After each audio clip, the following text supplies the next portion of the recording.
Yes, you too. Let's do it for the record. Sorry, my camera is in the side today.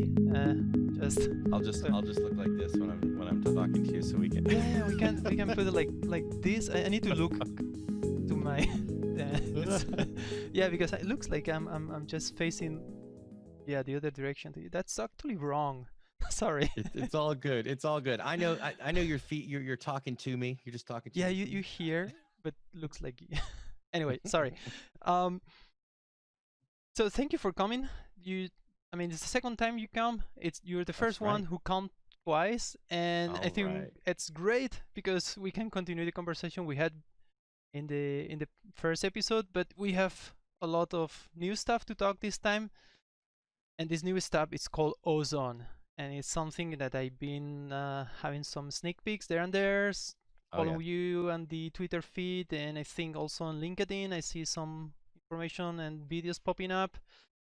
But yeah, let's jump. Let's deep Yeah. No. dive. So in the last in our last thing, I was kind of showing you why I'm using order of operations, like and what I was doing in Moto and how I was building these rigs and kind of the reason that I was doing that. And the big one was is that I really wanted to continue to work this way, where I'm working with layered deformers versus joint and skin weight kind of stuff. But since you and I chatted, it was Yeah. like, well, I really need to get this out of this environment and into the broader market, right? I want to be able to take this and extend it. And so what Ozone is an independent deformation engine that we've written that will convert order of operation based rigs out of Moto and allow you to animate them in Unreal, in Maya, and any other application we support, which eventually we intend to support them all. So it becomes a rigging interchange format for this style of rigging. So it'll bring all the win of being able to layer your thoughts and independent weights and all this cool stuff and be able to animate it anywhere. So sort of what we've been internally saying is, rig once, animate Yeah. anywhere. That's kind of the goal for it. So for those who haven't watched our first discussion, I can go a little bit into what order of operations is, and then I can Yes, dive right please. into to look in there. And but yeah, that's the big thing, was this style of thought, this way of moving points around is something that I really believe in. And this allows me to get this out and show people and teach people how to do it and kind of think differently about deformations. And something you and I were talking on before the cast is this is independent in a way Mhm. of the control rig, right? So when you're talking about setting up your IK and building up all of your interactive systems, Yes. those systems like M Gear could connect to Ozone, and then Ozone drives the final deformations, right? So Okay. it is not. It is right as it stands right now. It's not both those pieces. It's the deformation piece, Yeah. and we'll be able to connect skeletons in these different environments to our deform system and then push it around. It'll look seamless to people, but really that means we can have different unique control structures driving an ozone based deformation system, which is kind of cool. Yeah. Absolutely. Yeah. Because I think deformation nowadays, especially. I mean, I'm talking about the point of view of Maya, for instance. Like I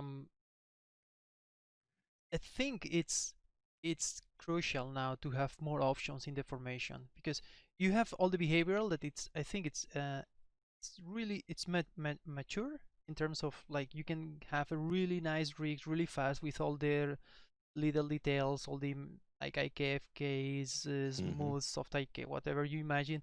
It's easy to have that nowadays, I think, personally, and probably any not only M gear but any auto rig is gonna give you that, Right. so it's not like Agreed. you need to do it over and over. But when it comes for deformation, and especially when it comes for layer deformation, I mean, I do all my facial rigging with this kind of layer deformation, but playing in the, let's say, Maya language, like with all the advantages and disadvantages that Right. context have. And Right. in your case, what it's Ozone is you take this layer deformation system that it's like conceptually looks similar, but when you apply, when I remember in the first episode when we talk on with Modo, the way that it works it's not the same, and the way that this stack of operations are working together, it doesn't behave same as if you stack these operations in Maya. For instance, if you Right. get twist or an event, and it's not gonna work. This nonlinear deformers doesn't work the same way because when you Right. stack it, it's kind of different. I don't know how internally how was where is the Well, difference, but it's clear it's not the same. yeah, it is, and I'm it's kind of above my pay grade to define and explain the math and why it's different, but I go ahead. it certainly it certainly is, and really we are shooting for the fastest possible execution we can get Yeah. because our goal is running a character, a full character Hmm. in real time in VR. That means that we need to get 1,000 plus deformers running at 1 to 1.5 second, Yeah. or 1 to 1.5 millisecond exec time, so that you're really getting the kind of interactivity that'll allow 120 frames a second in a VR Yeah. headset, right? So Yeah. that is our goal. And so everything we're doing with the Ozone system and Ozone engine is if it is not fast enough, then we are not going to do it, right? Like it has to be efficient, and our focus is 100% on characters and deformation. Yeah. Now, in my opinion, a character could be a tank or a car too, right?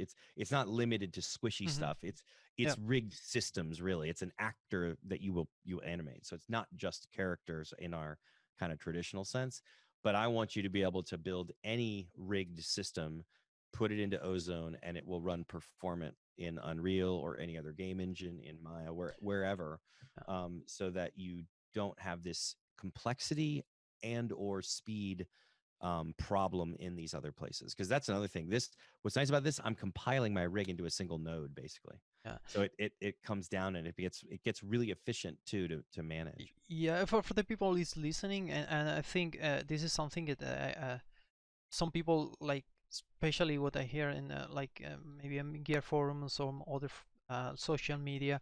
It's not like say people, oh, my rig is slow or my rig is so. What is slow on the rig? And right now, and talking about it's 90% of the time, the bottleneck is not the rig itself, it's not the behavioral state, it's the deformation. That's right. And especially when you stack to create a complex rig, when you stack the formations, because Right. the way that it process.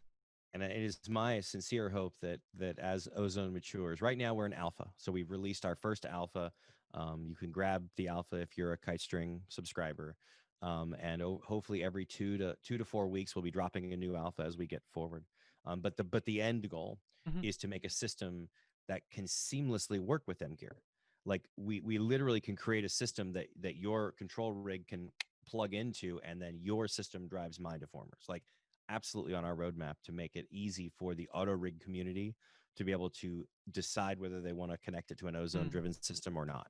So then you can get all the win of our deformation stack, our efficiency, our speed, along with the type of animation controls that you want to give your animators. And it just, as far as they're concerned, it'll just be an M rig, but it'll just, instead of using Maya's deformers, we'll be using ours. Right? That's the goal. That's my aspiration. Yeah, that's great. I mean, I really want that. I mean, I want all the tools on my arsenal that I can get my That's hands right. on, and this one, it's something that I really want. I mean, it's yeah, for me, it's yeah, deformation nowadays, it's what I look the most on rigging right now, like Yeah. deformation appeal and all these things that is not like you always get that very easily. And Yeah. right now, it's for the moment, like Ozone, it's like the authoring is being done in Modo, we were saying, Hmm. and then you can now like use it on Unreal, no? So that is the Yeah. first And I'll show. platform. Yeah. Okay. Yeah. So think of it like this. Right now, as we explained in the last podcast, right, the only commercial application on the market that supports order of operations kind of based deformers natively is Moto. It's the only one. Hmm. And I'm in tight with the foundry and those guys. And so we built Ozone Studio. The way of taking your rig and flattening it and compressing it into an Ozone file lives inside of Moto. So think of it, the two tasks. So there's master rigging, which is building your full rig system, Hmm. and then you can author that there. Then you can compress that file and then bring it into these other environments and do your rig fitting. That's Hmm. the goal. So that then you can paint weights and you can adjust shape corrections. You can adjust your rigs in any of these environments, in Maya, in Unreal, and whatever. So it's sort of like ZBrush is for modeling, Mm-hmm. is what I want Ozone Studio slash Moto right now to be, which is it's a tool in your toolbox. It becomes a tool in your arsenal. It's a small part of the bigger pipeline that fits seamlessly into your system that you have. It's an extra tool you use. Eventually, there will be a standalone Ozone Studio application, but as a small business owner, that kind of effort is huge. It's expensive, Yeah. and so we're gonna kind of walk hand in hand with the foundry in the short term, because it's a win for both sides. Mm-hmm. But with an eye that we are not going to enforce or try to force anybody to switch their pipeline. Mm-hmm. This is not a hey, come animate in Moto now. Mm-hmm. That might be something that people choose to do, but the goal is to really make it a this is a tool in your toolbox now that gives Mm-hmm. you this amazing rigging capability that you can then export and then continue to use in your native animation pipeline. So that gives a little bit right. But right now you do need Moto to be able to author these rigs. That's great. So can we jump on Let's do it. the thing and Yeah. Sure, please. sure.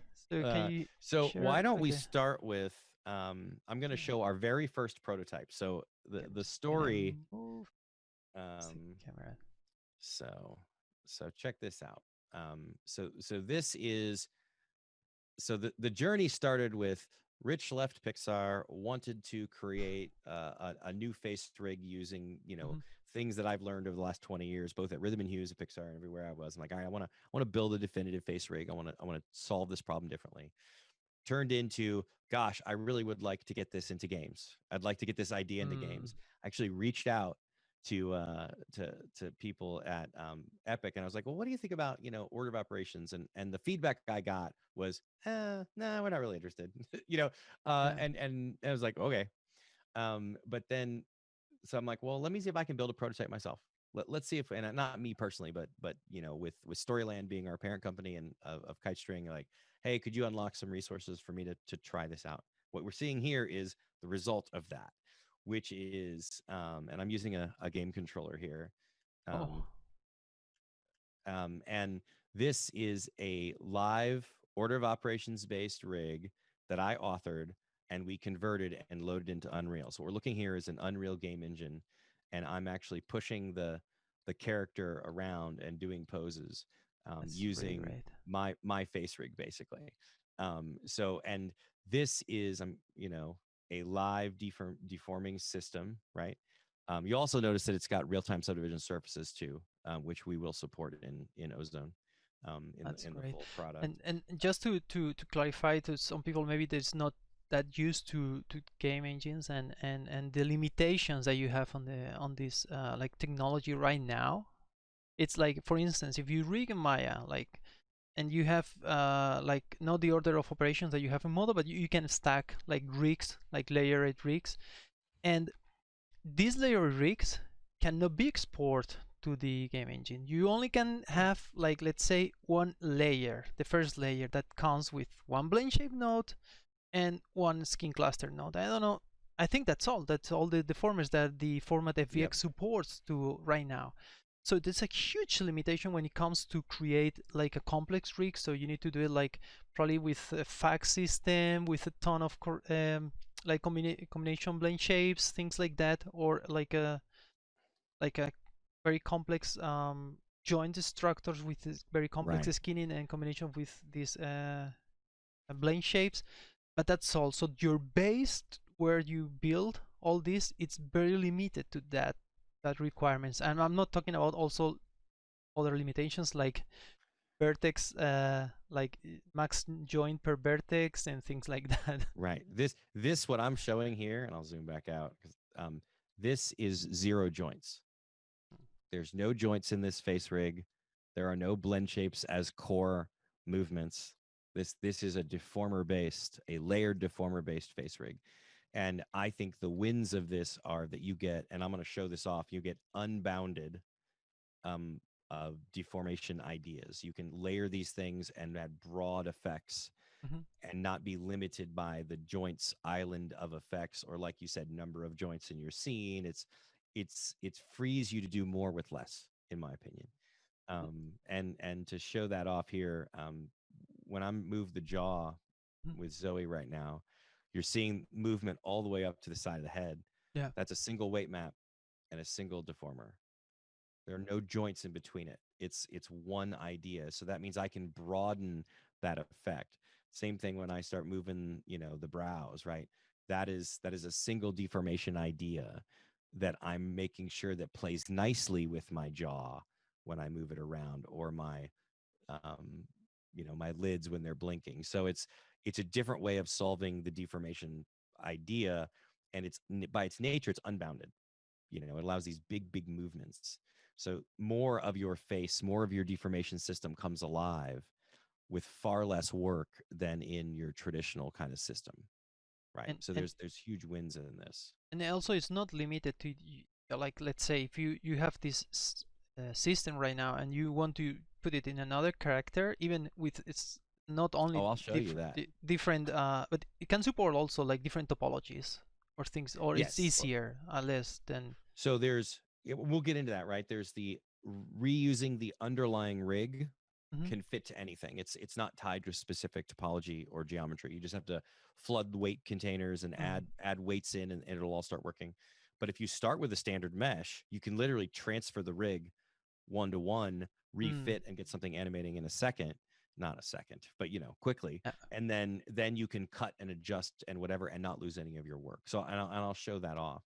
But here, before we go, this one always cracks me up. So this is just a sphere. It is just a ball with the mouth, and there are 8 rotates in this. No joints, no morphs. Just I'm literally building all of these shapes with 8 rotates that I've weighted together to create interesting shapes. You can even do things like this, where you can collapse it down into a small sphere and start then pulling the deformers back out of this system, right? And you can do things with this that would be very, very difficult to do in your kind of standard joint setup. And this is 8 rotates, no joints, no complex pieces. It's really just how these pieces are blended together. So Very. Yeah, I remember this rig working in Modo last time. yeah, well, now it's like now It's we've got it here. and it's, I mean, that's super difficult. I mean, to when you need to create like arcs on the articulation to this kind of deformation. I mean, it's not. I mean, if you use plane shape, it's gonna be linear. If you use joints, you're always gonna end up with limitation. And of course, if you can combine two different layers, again, this combination is not gonna work always. The only way to do it is like with this kind of non-linear deformers, where the deformation is based on the previous state. No, I guess. Yeah, well, But it is allowing you to move these elements, these ideas in their arcs, and then layer them together. And I'll show some of that stuff. But anyway, this was our early prototype. This is actually what we submitted to Epic Games for the Mega Grant, which mhm. which we got approved for. Was to say, hey, I think we can raise the bar in what's possible with deformations in Unreal. So, by the way, that's just super exciting news that we got the Mega Yeah, Grant, which is awesome. congratulations. Um, That's great. and then so in the last one we talked really in depth about what's happening here in Moto. So I'm not going to get into all of that, except Hmm. there's some pieces of what you brought up I think that are valuable to show. So let's talk about that rig swap idea. So here's my rig definition. So this is a simplified view of my controllers, my effectors, how it's being applied to the skin, right? So this is my version of the face rig as it's set up here. So to get, and this is something you get all the time, right? You go, all right, cool. I've got my sliding my brow up the face, cool. But now we've been given the task of we need to fit it into a different character. So now we need to make a new character based on this, and her name's Zoe. So if I go this and we bring this up here, so this is Joey, which is the male version of this character, right? So this mesh doesn't have any weighting or anything on it at all. Hmm. So what I'm going to do is I'm going to transfer his shape into hers, and then when I do that, I basically am going to get all of the rigging that's on her for free, and it'll all stick. So let me show that here. It's pretty straightforward. Go away, zoom controls. So we'll do this. And then all I got to do is select these two coinciding faces, and then I can literally transfer the shape from one to the other. So I'm going to go here, topological morph creation. I'm just going to call this Joey BG2. Now I can literally delete this original mesh, and then with her, I can do select it. I can do a vertex map, and I can do apply morph, grab this, and then boom. Now I've converted those shapes because they're topologically the same. The point order didn't matter. The topology did. So I could cut, slice, dice, mirror, or Mm. whatever, and not worry about it. As long as topologically they're the same, I can transfer one to the other. So that means you can do asymmetry. You can deal with asymmetric meshes as long as they're topologically the same. But now, if we look at this, the brow is still working. Like I haven't lost anything. I've in that one moment, I've gone from one character to the other, and I have something that's roughly it's layout ready, certainly, and can be anim blocking ready in just a couple of minutes. So I'm able to kind of transfer things now from here. If I needed to cut, slice, dice, and whatever I can. So let's say I go here and I say, cool, I want to add a span around here. So now I've just cut this, but I don't lose any rigging. So I'm able to kind of add and edit and delete and do whatever I want to the mesh once I've transferred it, and I'm not going to lose any work. So, and then you go, all right, cool. Well, this is nice, but it's designed for Zoe's face, and I Mhm. want my rig to be adjusted to work with him. So what we do is we just refit the master rig. So the master rig is a series of components that gives you arcs and curves and different things, and then you fit those to your character. So now I just Like need to, for instance, the yeah, like, and I'll show frontal you, or right? So if we take the, I'll just do these two, right? So here is this is the arc of the brow. yeah, Okay. So what I'm going to want to do is I'm going to want to come in here and I'm going to want to change this so that it fits his character versus hers. So I'll go into our setup frame. That's this here, which is sort of Moto's way of saying, here's my default, set the default where you want everything to be. like a bind And I'm pose just going kind to, of style. it's exactly it. It is a frame for editing the bind pose. That's a great way of thinking about it. So I'm going to go here now and I'm just going to tweak um, this and build an arc, a path for my brow that fits him versus her. Now, when I move the brow, it's going to slide up and follow that new curve that I've done. So Yeah. imagine within an hour, you can go through and hit all of the basic Mm. controllers and refit this rig. And it's not just right. I mean, everything here works. So like he is a posable character now, not final, not ready Mhm. for final output, but your animators could start posing and blocking while you, the rigging TD, are spending your time making the character great. They Mhm. can be animating. So that's really what the power of this is. There's layers of it, right? Rig reuse is a big one. Yeah. Being able to edit and cut your geometry and not lose rig is another. Being able to refit these rigs as little templates is another one, and then all of this can then be brought into here. So this is the Ozone viewer. This is our ground truth. So this is the beginnings of what our standalone application will become someday. But right now, what I use this for is when I export my file out of Ozone Studio, Mm. and I get my Ozone file, I load it in here to make sure, hey, is So you my can is my rig still working? Is it all deforming correctly? So now if I go, where's my left brow lift here, right? So am I seeing the right shapes? And the answer is yes. cool. And it I'm visualize also your little guide that you have there just to yeah, and that's just our debug drawing. So this is a way of checking ground truth before I bring it into Maya, before I bring it into Unreal. Is it doing what I expect it to do? It just sort of a sanity check on the file. that's But very we can great. go here and let me load. I have Joey. If I can find where it is. I wasn't necessarily going to show it, but I am now. Um, so let's see. We have Joey. Let's see. Date modified. Here we go. So here is that version of the character. Same thing, right? I'm getting the same reaction. That's the neck. The hair. There's the head. So it gives me this ground truth. I can tell it's working. And then if we come over to here, here's that character in Unreal. So same exact setup. So let me find this here. So here's that same deformation stuff. It's incredibly fast. Actually, what we're noticing is that in the Ozone engine by itself, we're getting incredibly high frame rates. And depending on which application we're in, we're like, okay, now we got to fight with that system to get the efficiency there. But in Unreal, it's just blazing. Yeah. But we're going to work through it. But the fact is, I've got this character here, and then here's something that you might appreciate too, since I got it up. So this character running live, that whole rig system flattened into a single file, running in Unreal. But now I can go through and say, well, I'm going to switch this character out, and I can do that, and you don't even lose any animation. So if and this is where like you and I are talking about an MRig, Yeah. right? Like if you have all the controls are the same, I Yeah. can literally swap my deformation system in and not lose anything with a click. Yeah. Pretty cool stuff, right? Yeah. Absolutely. I mean, for only for games, I think it's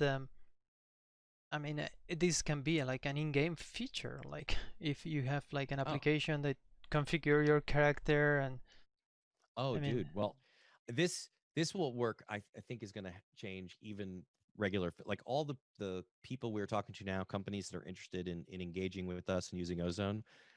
Zero so far, zero of them are game companies yet. All of them are animation companies that are using Unreal as their final output. So they're going to be doing all this work in Maya in their animation hmm system, and then bringing the Ozone asset over into Unreal for final rendering. Now there yeah, are game companies we're talking to as well, but like seriously, the win people are seeing are people like you and I that have been in animation production for years, yeah. which is awesome. I think in So games will come. I mean, it's just a matter of time. I think. oh, absolutely. Yeah, I'm The, I'm actually not worried about it at all. I'm actually surprised by it because I figured the game guys would be the quickest to jump, and it hasn't been. It's been the visual effects and animation guys. Um, but dude, check this out. Interesting. This you'll appreciate this. So this right now is I've round tripped the Ozone file. So I've taken this character and exported it out as this flattened file, this Ozone rig here, right? But what I did is I created two versions of the rig. So if we look here, this is the raw version of Zoe, and this is a lightened up version. It's just got the head and neck and just the jaw, right? And then I've got the full version here, Mhm. right, which I showed you. So this has got all the mouth corner stuff. This is so I can lift the whole. It's got all the rig controls that I have in place, right? Being able to pull these things out and lift them up and all. So what I've done is I've got the same mesh Mhm. and two different rigs, a high res in your face front of camera rig and maybe a background character that's in the back. So Mhm. I export both those files as these flattened rig files so that when I go to here, now what I've got is right now it's connected to the short version. You can see these channels here. So So now may I'm I interrupt you? yeah, Like, so the first version, it's the one that it's like more like Modo native deformation, and this one that you imported, the Ozone like this is being compiled. pushed by the yep, this is the So compiled version. So this is being deformed by our deformation engine so inside basically, of Maya it's the in Moto. same rig, but it's been driven differently. One it's like vanilla Modo, and the other it's Ozone. Yeah. So this all of these rigging operations as they're authored here is using kind of the standard Moto toolset right now. Now I say that right now because we have our own deformers, our own controllers, and everything that we are writing, and we're going to bring that in. So over time, what's going to happen is you won't actually use all. I mean, I want to say all of it, but there'll be a large portion of your rigs that'll be Ozone specific deformers, controllers, and everything. So Ozone Studio, which is going to be inside of Moto, will all of those tools will be Ozone tools. Hmm. And then I'll take advantage of the Moto things that make sense. Then when you bake all that down, then it becomes an Ozone file, a compiled view of your character. Then you can load it back Hmm. to into Moto, and this is what's actually being loaded back into Maya and loaded into Unreal. Is this, which is an Ozone executed deformation system. So the win is I've basically compiled it and flattened it down. So when we're looking at this, here, right? That's what I'm seeing here. Is this is an ozone driven deformation. What's nice though is you go, all right. So I want to go from the simple rig to the complex one, so I can actually rewire it.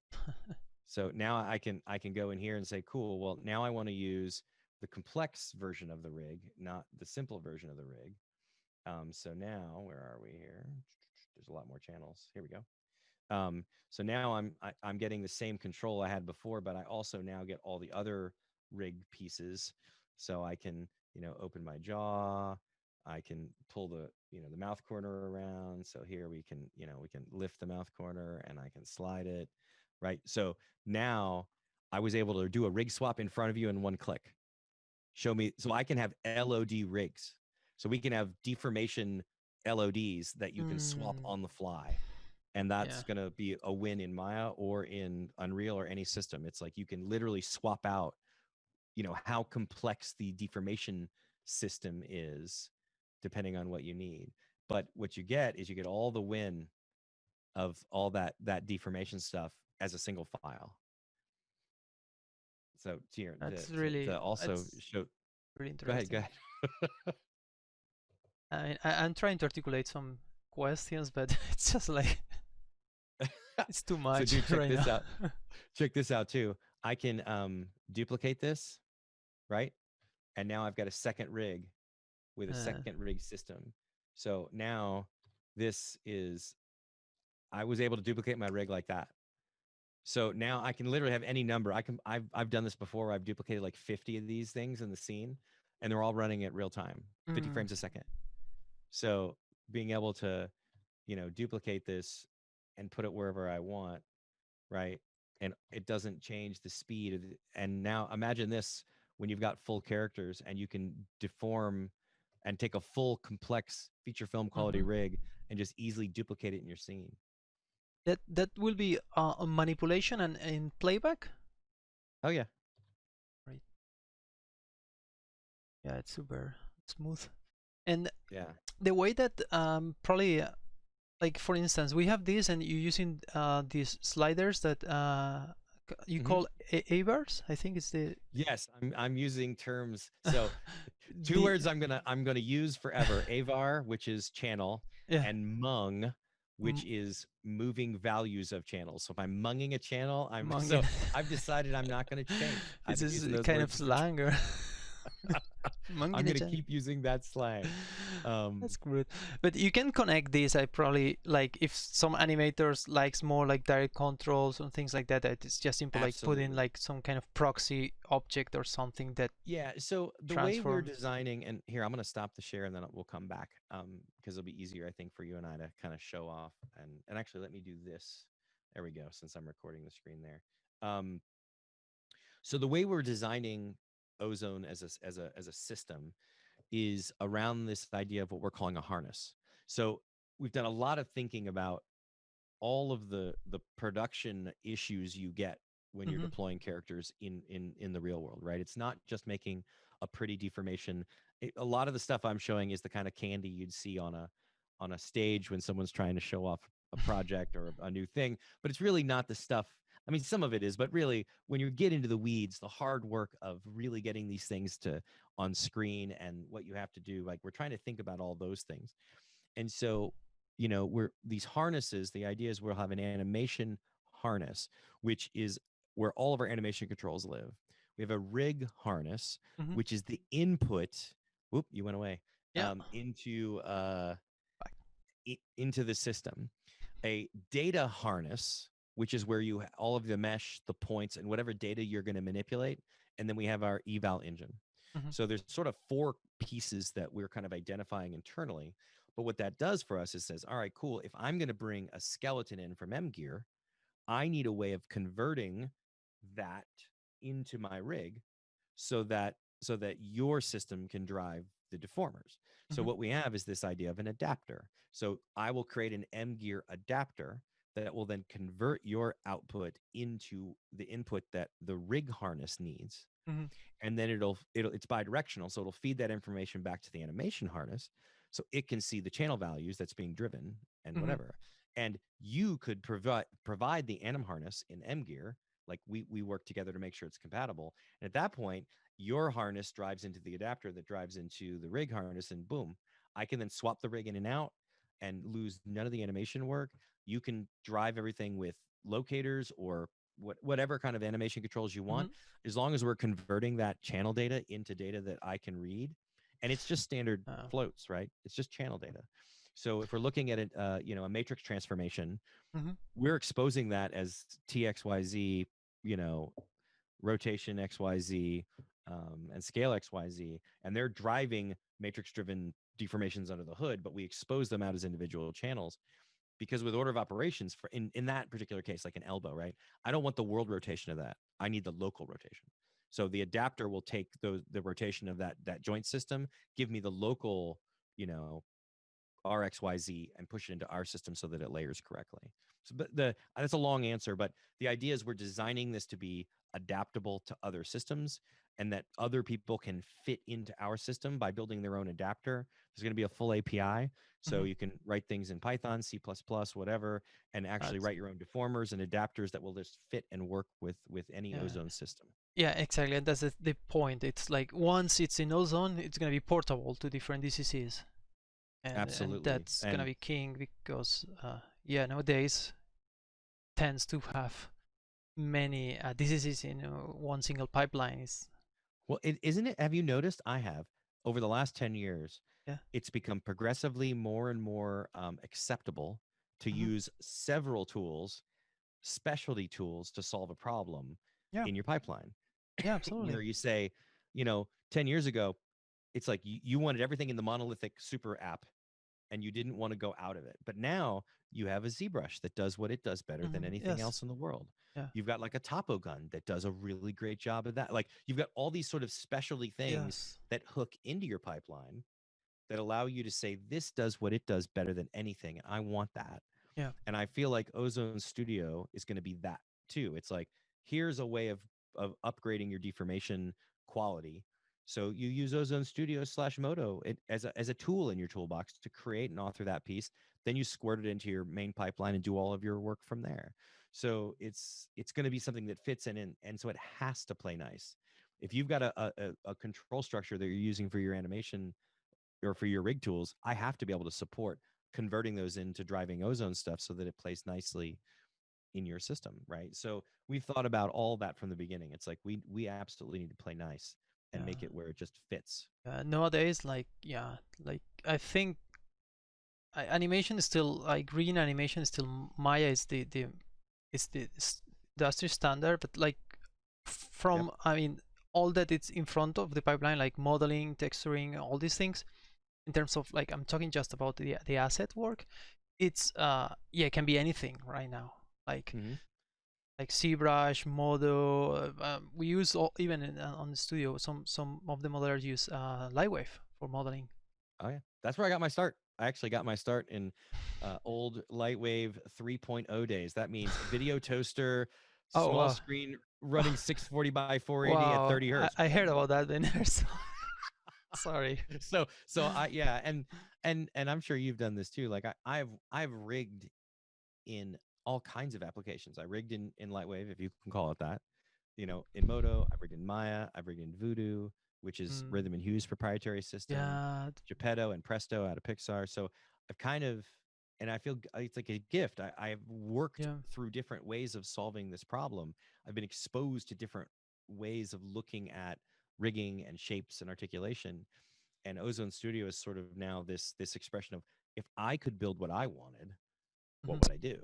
hmm And I'm not the only one, right? So it's the uh, team that we put together. It's like uh, let's do this. Let's build this specialty tool that is portable, that'll allow us to rig and not have any bounds. Because you brought it up earlier, you can build these really complex systems that look beautiful in Maya, but you're stuck with the lowest common denominator of what's supported as your transfer tool. yeah, Like it's not what's the highest common denominator, it's the lowest, which is a skin weight, a joint, and a morph. And it's yes, like, there you go. That's all you get.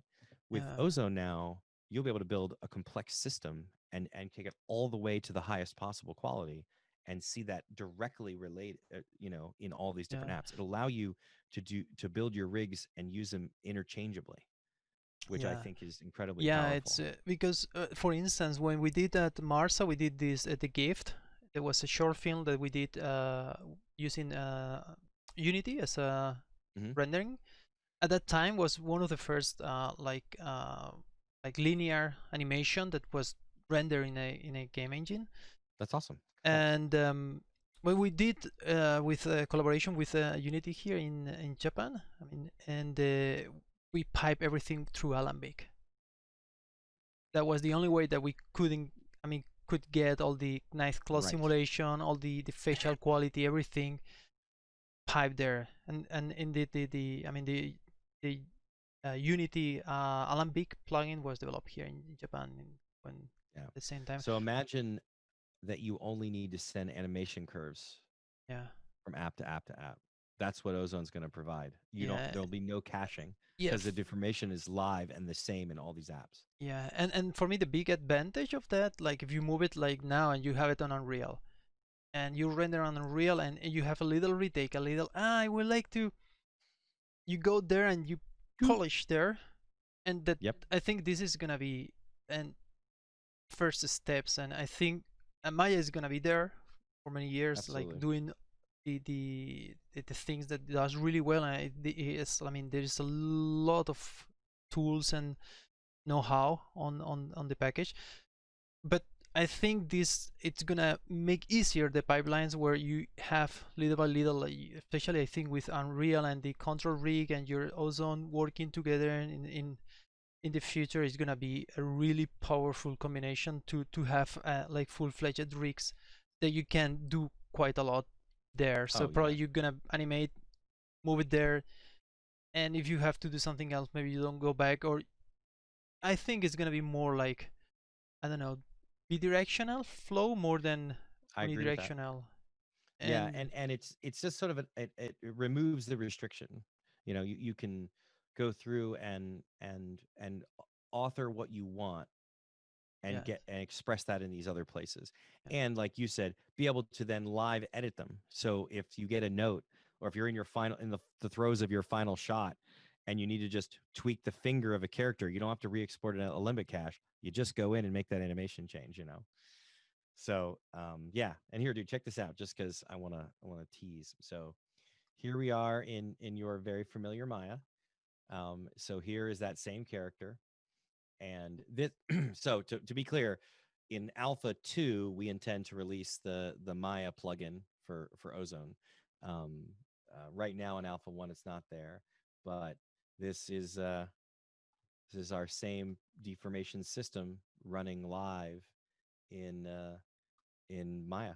So this is an Ozone file deforming a character directly in Maya, and it is done in the Maya ecosystem.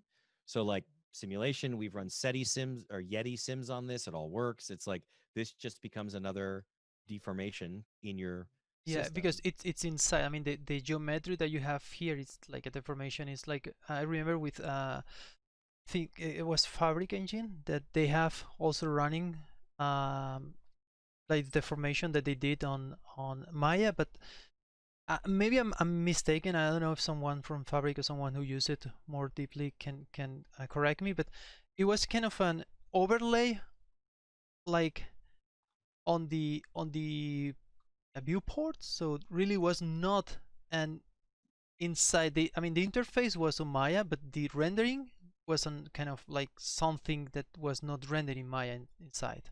So here we have it Yes. that it's inside Maya, so it's more compatible with all the other like ecosystem tools that you have there.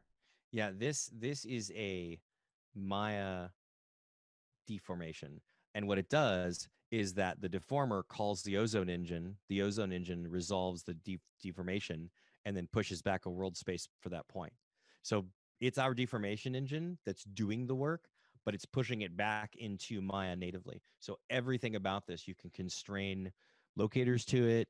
You can do whatever you want to this system, and it works. It is a Maya deformer that is being driven by the ozone engine. So it will live in here. And that's the beauty of this. And something our clients we're talking to now, it's like they want to use our face rig Mm-hmm. for their characters. And then everything else is going to be standard Maya systems. And then they're going to push it into Unreal. That means that our system has to play nice with with with the Maya ecosystem. It has to live in here natively and be a real tool in the toolbox. It can't be this some kind of thing in the outside world. It has to live in here. Yeah. The beauty though is that the deformers you're seeing, this deformation is the same deformation you're seeing in Unreal.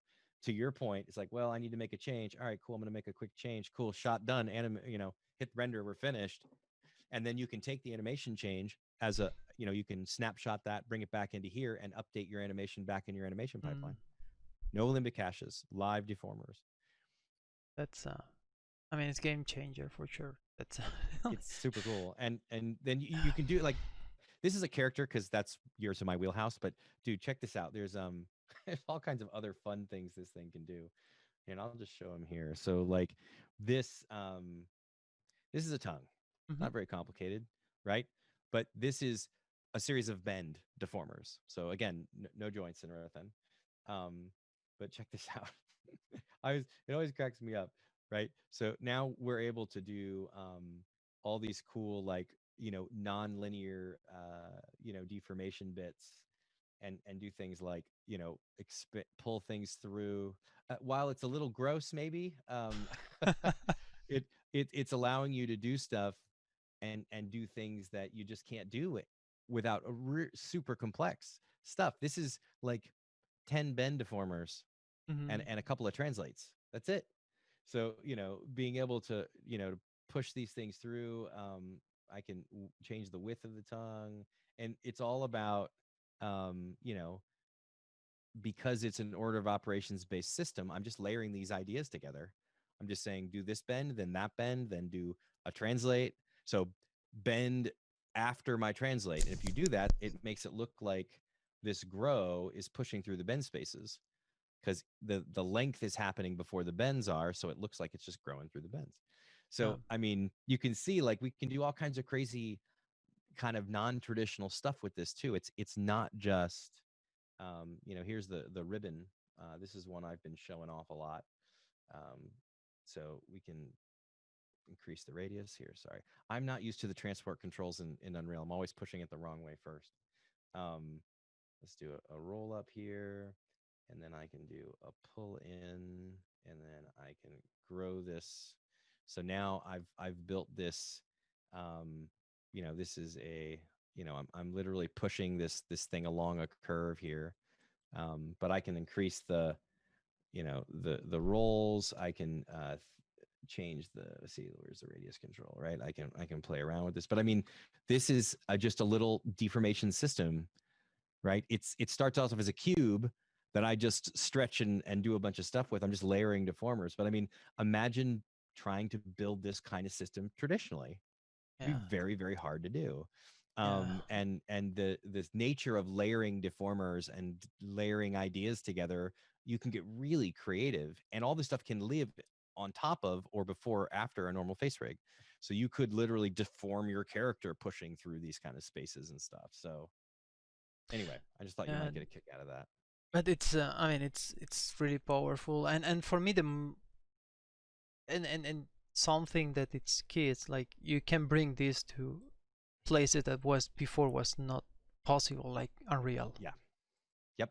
That it's key. Like you have this like available right now here. It's yeah, Yeah. it's It's gonna it's it's gonna open a lot of doors for sure.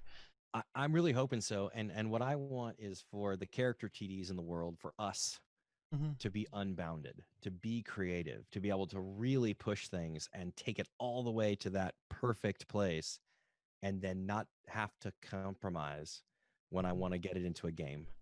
More than anything, I want to see some games out there that will blow your mind with the quality of the characters in it. Because so far, what I've seen in these games, and it's not blanket.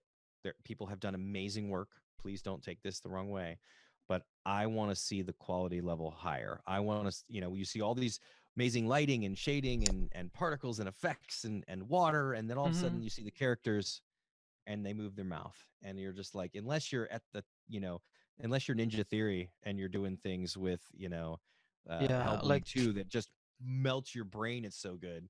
you know I would like to see more people be able to accomplish that, right? Like this will open the door for higher qualities across the the spectrum, Yeah.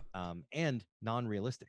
I can do Yes. crazy, I was not about to just point that. Yeah, realistic. I think they're the quality. It's. I mean, the AAA studios are like they're Ninja generous. Theory, Naughty Dog, all these people. They're. I mean, there are a lot of like AAA studios that they have an amazing, especially also like the people like Trilateral.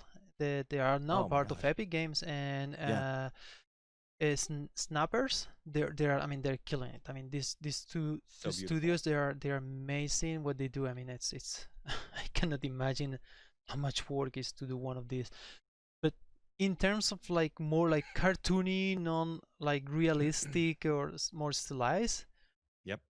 there's not that much. I will unless that it comes to my mind. Maybe I'm wrong. Maybe it's people like can comment later on the video. But Sure. I This will open up the door for a level of creativity that has not been possible.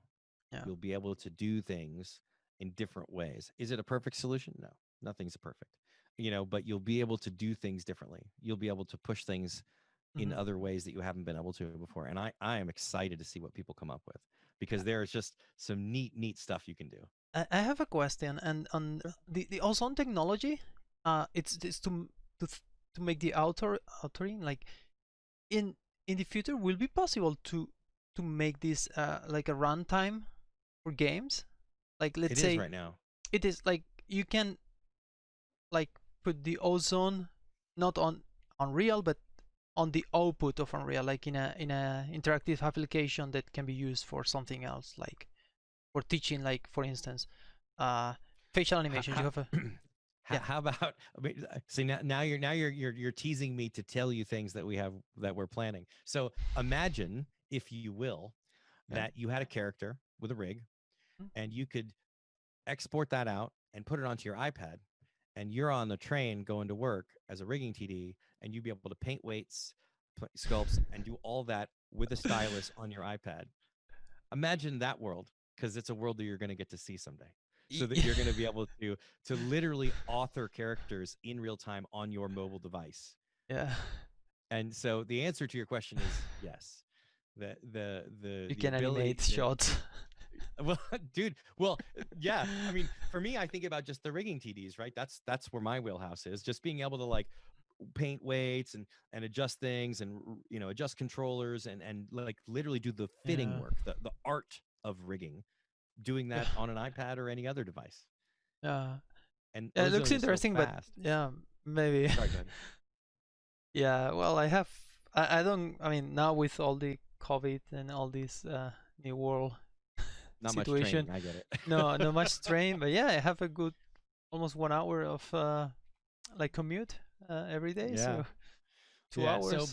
but to Yeah. your point, the answer is yes. The Ozone engine is a portable. It is a runtime. It will live inside of Unreal. It will live inside of any of these game engines we support, and you'll be able to, if you have an Ozone asset, it'll push the points around, and you can control it.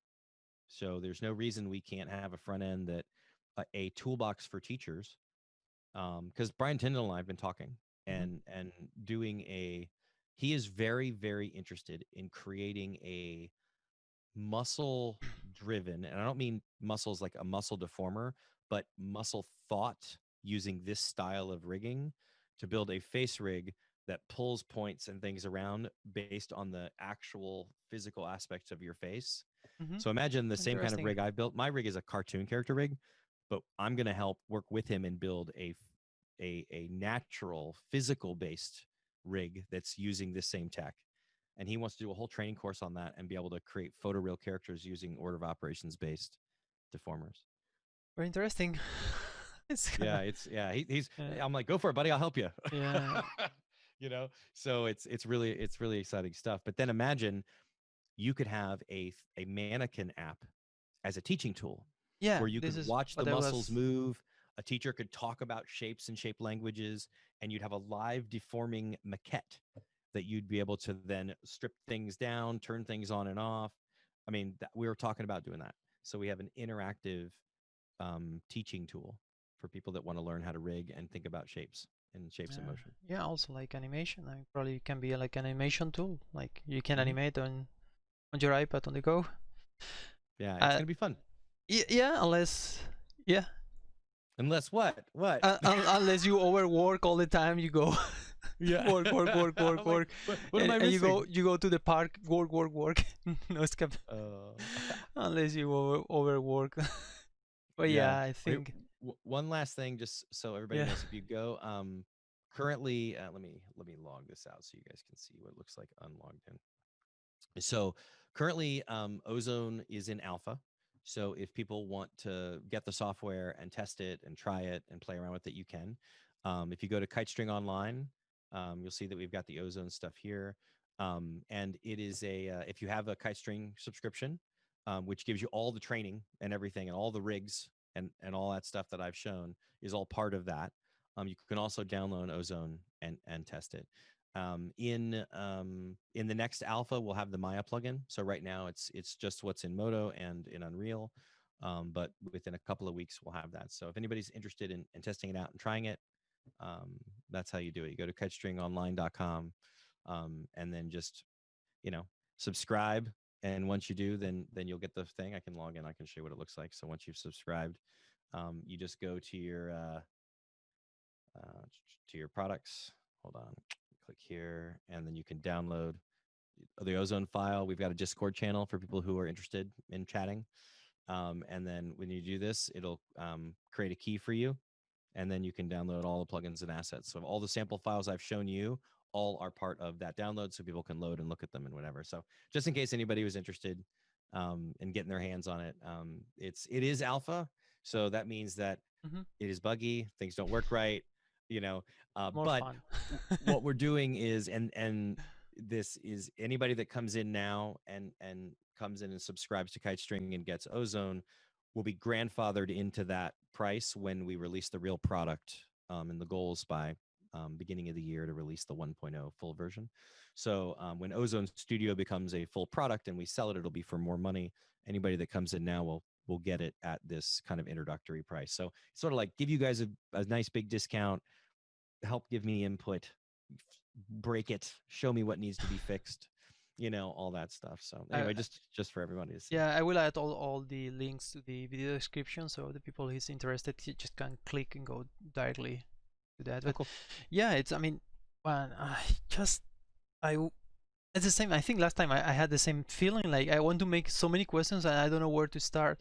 But yeah, I think yeah, what you said, like the first thing is yeah, you go there, get the plugins, get the Ozone application, get everything up and running, start playing around, have fun, and then you will have more specific questions. And I think yeah, Absolutely. definitely I'm gonna give a try. Like I want to add this on my to-do list in some point, but yeah, I for sure before the end of the year I should I should be playing with this. And You are a busy person. It is all I'm good. ashamed of I mean yeah, I just not enough time to do all the things I but yeah, your stuff like the control rig from real also I'm it's in my up to my in my to-do list to You know just what put the we should do? time. I've been thinking about this. At some point, we should do a rigging roundtable and Yeah, literally get and find some of people like us and the Contra guys and just kind of put us all in a room. Brad, from Rigging Dojo and like yeah, and just and maybe open some other like high profile rigging TDs and just have some state of the union. We talk about stuff and I think it would be kind of fun, I think, for people to sit in the room and watch us all chat about things and war stories and it, yeah, it would be a fun thing if you were up yeah, for I think rank I building. mean yeah, I take your idea. Let's do it. Yeah, it'd be fun. The rigging roundtable. Yeah, they're in fight one. Yeah. No, I don't Raw. know if it's gonna be a fight, but it's gonna be more like I don't know. It's gonna be It'd interesting be for fun, sure. right? Yeah, yeah, absolutely. I think yeah, maybe to find a nice group of people and to share this and make it like a maybe no 1 hour for sure. This is gonna be like you need to get some like snacks and drinks and We're gonna have an nice intermission. seat. Yeah, yeah, yeah. Oh Yeah, man, with intermissions, with yeah, a little that's right. Let's like go commercials. Ta, ta, ta, outside. ta, ta. We can all have our own characters that we use for those. Yeah, that will be. Yeah, definitely. I'm seriously. I'm taking note on that, and I will. I'm gonna take your idea and make it because That'll be yeah, awesome. That'll be great. I think that would just be a uh, lot of fun. One thing that has been a gift of um, not being, in the studio world is I'm getting to talk to more people like you mm, and like Brad and like I'm getting to. I feel like I'm more connected now to my peers, the rigging community than I've ever been in the last 10 years. And it's awesome. I'm really enjoying it. So many different ways of thinking about the problem, so many different solutions, different people are doing different things. And it's very inspiring to me. I love seeing what everybody's doing. It's super cool. yeah, definitely. I think the rigging it's like what we're saying. Like it didn't change that much until now, but even in that like like place where it didn't change that much, everybody's doing so different the things, so Hmm. much. Like there is like a lot of ways to approach the challenges, and too many. I mean, really a lot of ways to solve the issues, and with these limitations that we all have until now. And yeah, now it's coming new players like Ozone, Control Rig, and also like in Maya, like the Bifrost. I think it's coming Oh yeah. strong. And I'm also really, I'm indeed, I'm trying. I'm just digesting now Bifrost. That my first like little step of new tech that I need to absorb and interiorize. And next, I mean, already like when I'm very bored, like I just open Unreal and trying to catch up with Unreal and all this stuff. But yeah, little by little, I mean, it's bite by bite. No? How you say, like Yep. how you eat an elephant? In this case, there are like a bunch of elephants to eat. Yep. No, it's fun. I'm enjoying it too. Uh, So that's cool, man. Well, yeah, thanks for having me. This yeah. is Thank you so much, Rich, awesome. for coming second time and showing all all the stuff you do I'm the working. first repeat offender. Yes, and it's. I hope it's not the last one that you and No. not the last time you come. I think Oh, it's not at all, gonna. man. This is awesome. I love it. Yeah, yeah. Maybe we can do another next year when it's released. Yeah. It'll be great. I'd love to show. We're 1.0. gonna. There's a lot of things that we are doing that I didn't talk about that'll be fun to show. Yeah. There's so the I have a lot of ideas, and I'm only one person of this team. We've got a lot of ideas Okay, on. I'm recording. Just Yeah, say it. that's Say it. okay. I'm Say I'm it. not saying It's in tape. anything. It's Nobody's. in tape. Yeah, yeah.